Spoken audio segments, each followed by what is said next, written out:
क्या आपने कभी सोचा है कि जिस भारत में हजारों देवी देवताओं की पूजा होती है, उसी भारत में जन्मे गौतम बुद्ध ने कभी पूजा पाठ क्यों नहीं किया? उन्होंने न तो यज्ञ किए, न मंत्र पढ़े, न किसी देवता से वरदान मांगा। फिर भी वही बुद्ध बने, वही जागृत हुए। बुद्ध कहते थे, दुख बाहर नहीं है, दुख तुम्हारे भीतर है। अगर पूजा से मुक्ति मिलती तो हर पूजा करने वाला मुक्त होता। तो फिर बुद्ध ने कौन सा मार्ग चुना? क्यों उन्होंने कहा, स्वयं अपना दीपक बनो? आज की यह कहानी आपकी सोच, आपका धर्म और आपकी समझ सब कुछ बदल सकती है। भारत की आध्यात्मिक परंपरा में गौतम बुद्ध का स्थान अत्यंत विशेष है। उन्होंने न केवल एक नया मार्ग दिखाया, बल्कि उस समय की जटिल धार्मिक परंपराओं को सरल, मानवीय और व्यावहारिक बनाया। आज भी लाखों लोग यह प्रश्न पूछते हैं कि गौतम बुद्ध ने पूजा पाठ, यज्ञ, हवन, देवताओं की आराधना क्यों नहीं की? क्या वे ईश्वर के विरोधी थे? क्या वे धर्म को नकारते थे? या फिर वे किसी गहरे सत्य को समझ चुके थे? इस प्रश्न का उत्तर केवल हाँ या नहीं में नहीं दिया जा सकता। इसके लिए हमें बुद्ध के पूरे जीवन, उनके अनुभवों, तत्कालीन समाज और उनके दर्शन को समझना होगा। यह कहानी केवल बुद्ध की नहीं, बल्कि हर उस मनुष्य की है जो दुख से मुक्ति चाहता है। एक सिद्धार्थ गौतम का जन्म और प्रारंभिक जीवन। गौतम बुद्ध का जन्म लगभग 563 ईसा पूर्व लुम्बिनी में हुआ। उनके पिता राजा शुद्धोधन शाक्य गणराज्य के प्रमुख थे और माता रानी महामाया थीं। जन्म के कुछ दिनों बाद ही माता का देहांत हो गया और उनका पालन पोषण मौसी महाप्रजापति गौतमी ने किया। बालक का नाम सिद्धार्थ रखा गया, जिसका अर्थ है जिसका उद्देश्य सिद्ध हो जाए। पूर्णविराम ज्योतिषियों ने भविष्यवाणी की थी कि यह बालक या तो महान सम्राट बनेगा या फिर महान सन्यासी। राजा शुद्धोधन नहीं चाहते थे कि उनका पुत्र सन्यास की ओर जाए, इसलिए उन्होंने सिद्धार्थ को हर प्रकार के दुख से दूर रखा। दो सुखों में पला राजकुमार और अनदेखा सच। सिद्धार्थ को 3 महलों में रखा गया, एक गर्मी के लिए, एक सर्दी के लिए और एक वर्षा ऋतु के लिए। उनके चारों ओर केवल युवा, सुंदर, स्वस्थ और प्रसन्न लोग रहते थे। दुख, बीमारी, वृद्धावस्था और मृत्यु से उन्हें अनजान रखा गया, लेकिन सच को कितने दिन छुपाया जा सकता है? 3-4 दृश्य जिन्होंने जीवन बदल दिया। एक दिन सिद्धार्थ नगर भ्रमण के लिए निकले। वहां उन्होंने 4 ऐसे दृश्य देखे जिन्होंने उनके जीवन की दिशा बदल दी। एक वृद्ध व्यक्ति, झुका हुआ शरीर, कांपते हाथ। एक रोगी पीड़ा से कराहता हुआ। एक मृत शरीर, निर्जीव, मौन। एक सन्यासी, शांत, संतुलित, निर्भय। इन दृश्यों ने सिद्धार्थ को झकझोर दिया। उन्होंने सोचा, यदि यह सब सत्य है तो मेरे सुख किस काम के? यदि सबको बूढ़ा होना है, बीमार होना है और मरना है, तो स्थायी सुख कहाँ है? 4 गृहत्याग, सत्य की खोज की शुरुआत। 29 वर्ष की आयु में सिद्धार्थ ने अपनी पत्नी यशोधरा और पुत्र राहुल को छोड़कर गृहत्याग किया। यह त्याग पलायन नहीं था, बल्कि मानव दुख के समाधान की खोज थी। उन्होंने सोचा कि जब तक दुख का कारण नहीं समझूंगा, तब तक चैन से नहीं बैठूंगा। 5 गुरु, शास्त्र और निराशा। सिद्धार्थ ने कई गुरुओं से शिक्षा ली। उन्होंने वेद, उपनिषद, सांख्य और योग के सिद्धांत सीखे। उन्होंने ध्यान की उच्च अवस्थाएं प्राप्त की, लेकिन फिर भी उन्हें वह उत्तर नहीं मिला जिसकी उन्हें तलाश थी। उन्होंने देखा कि ज्ञान होते हुए भी लोग दुखी हैं। 6 कठोर तपस्या और उसकी विफलता। इसके बाद सिद्धार्थ ने कठोर तपस्या का मार्ग अपनाया। कई दिनों का उपवास, सांस रोकने की साधना, शरीर को कष्ट देना। उनका शरीर इतना दुर्बल हो गया कि वे चल भी नहीं पाते थे, लेकिन फिर भी उन्हें ज्ञान प्राप्त नहीं हुआ। तब उन्हें एक महान बोध हुआ, शरीर को कष्ट देने से आत्मा मुक्त नहीं होती। 7 मध्यम मार्ग का जन्म। यहीं से बुद्ध का सबसे महत्वपूर्ण सिद्धांत पैदा हुआ, मध्यम मार्ग। उन्होंने समझा कि अत्यधिक भोग भी व्यर्थ है, अत्यधिक तपस्या भी व्यर्थ है, सत्य इन दोनों के बीच है। 8 बोधि वृक्ष के नीचे ज्ञान प्राप्ति। बोधगया में पीपल के वृक्ष के नीचे सिद्धार्थ ने प्रतिज्ञा की, जब तक मुझे सत्य का ज्ञान नहीं होगा मैं इस स्थान से नहीं उठूंगा। गहन ध्यान और आत्मनिरीक्षण के बाद उन्हें ज्ञान प्राप्त हुआ, वे बुद्ध बने अर्थात जागृत। 9 बुद्ध ने क्या देखा? बुद्ध ने देखा कि दुख का मूल कारण तृष्णा है, अज्ञान ही बंधन है, सब कुछ अनित्य है। यह ज्ञान उन्हें किसी पूजा, यज्ञ या देवता की कृपा से नहीं मिला, बल्कि स्वयं के अनुभव से मिला। 10 पूजा पाठ पर बुद्ध का दृष्टिकोण। अब आते हैं मुख्य प्रश्न पर। बुद्ध ने पूजा क्यों नहीं की? क्योंकि बुद्ध ने देखा कि लोग पूजा करते हैं फिर भी क्रोधी हैं, लोग यज्ञ करते हैं फिर भी हिंसक हैं, लोग देवताओं से मांगते हैं पर स्वयं नहीं बदलते। बुद्ध कहते थे, यदि मन अशुद्ध है तो हजारों मंत्र भी व्यर्थ हैं। 11 बाहरी नहीं, आंतरिक परिवर्तन। बुद्ध का जोर बाहरी क्रियाओं पर नहीं, आंतरिक परिवर्तन पर था। पूजा पाठ में मनुष्य जिम्मेदारी दूसरों पर डाल देता है, ईश्वर से मांगता है, स्वयं प्रयास नहीं करता। बुद्ध ने कहा, अप दीपो भव, स्वयं अपना दीपक बनो। 12 बुद्ध और ईश्वर। बुद्ध ने ईश्वर के प्रश्न को नकारा नहीं, लेकिन अनावश्यक भी नहीं माना। उन्होंने कहा, यदि कोई व्यक्ति घायल है तो पहले उसका इलाज करो, यह मत पूछो कि तीर किसने मारा। यहां तीर बराबर दुख। 13 4 आर्य सत्य। बुद्ध ने पूजा के स्थान पर 4 आर्य सत्य दिए। जीवन दुखमय है, दुख का कारण तृष्णा है, दुख का निरोध संभव है, दुख का निरोध अष्टांगिक मार्ग से होता है।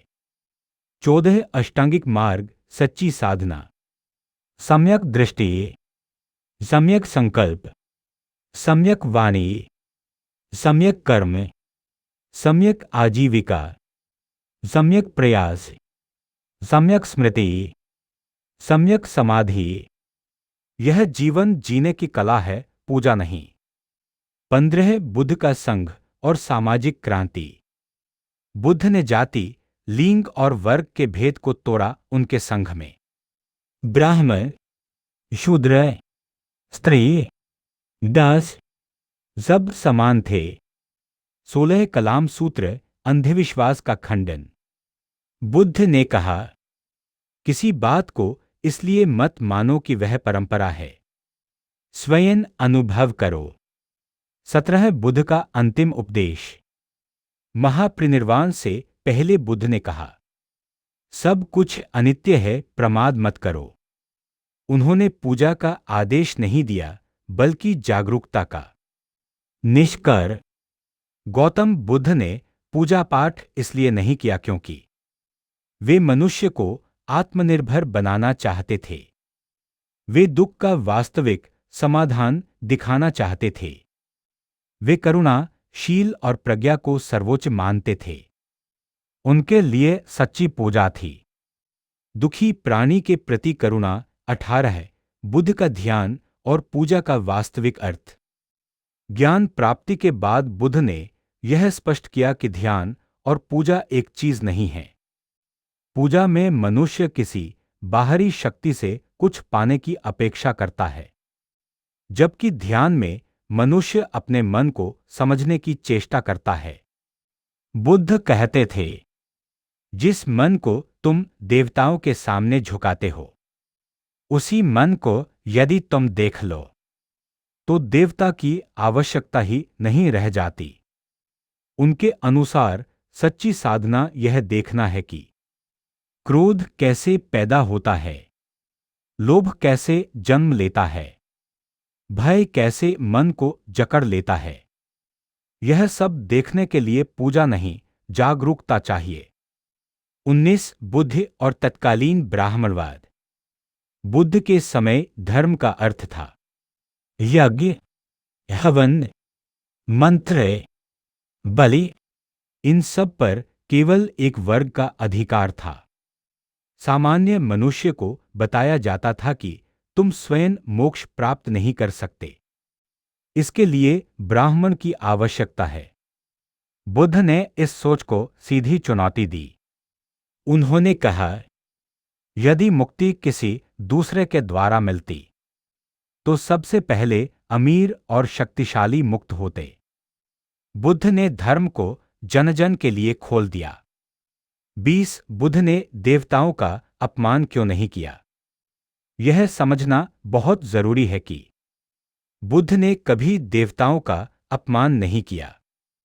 उन्होंने केवल यह कहा कि देवता भी जन्म लेते हैं, देवता भी मरते हैं, वे भी कर्म के नियम से बंधे हैं। इसलिए यदि देवता स्वयं दुख से मुक्त नहीं हैं, तो वे दूसरों को कैसे मुक्त करेंगे। बुद्ध का विरोध देवताओं से नहीं, बल्कि उन पर अंध निर्भरता से था। 21 पूजा से भय पैदा होता है। बुद्ध ने देखा कि पूजा पाठ के साथ भय जुड़ा होता है। देवता नाराज न हो जाए, पाप लग जाएगा, नरक मिल जाएगा। बुद्ध ने कहा, जहां भय है वहां मुक्ति नहीं हो सकती। उन्होंने निर्भयता सिखाई।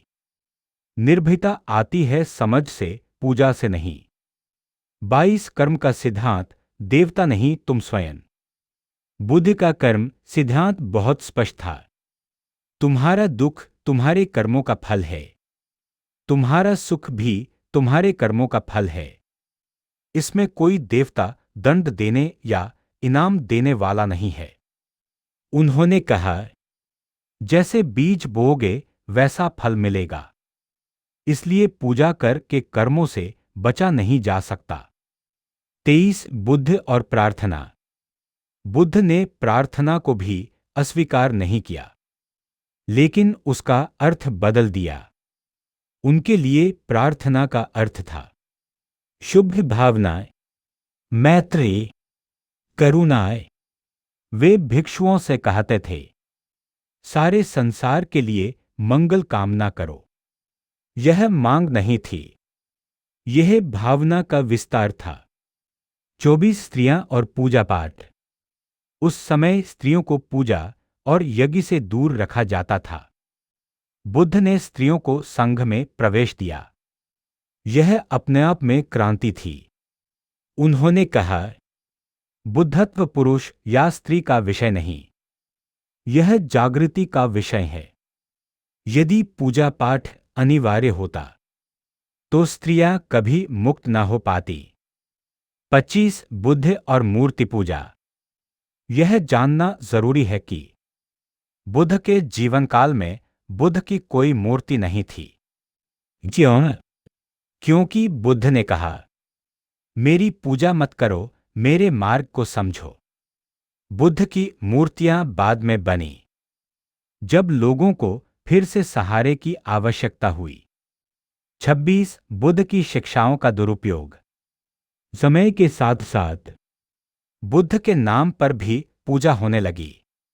यह वही हुआ जो हर महान विचार के साथ होता है। बुद्ध की मूर्ति के सामने झुकना आसान है, लेकिन अपने क्रोध को देखना कठिन। बुद्ध चाहते थे तुम अपने मन को देखो, मेरी मूर्ति नहीं। 27 बुद्ध और नैतिकता। बुद्ध की नैतिकता पूजा पर आधारित नहीं थी, बल्कि समझ पर आधारित थी। उन्होंने 5 शील बताए: हिंसा न करना, चोरी न करना, असत्य न बोलना, व्यभिचार न करना, नशा न करना। यह आदेश नहीं थे, ये समझ के परिणाम थे। 28 दुख क्यों बना रहता है। बुद्ध कहते थे, लोग पूजा करते हैं, लेकिन अपने स्वभाव को नहीं बदलते। जब तक लोभ है, द्वेष है, अहंकार है, तब तक दुख बना रहेगा। पूजा इनको नहीं मिटाती, जागरूकता मिटाती है। 29 बुद्ध का मौन। कई बार लोग बुद्ध से कठिन प्रश्न पूछते थे। आत्मा है या नहीं?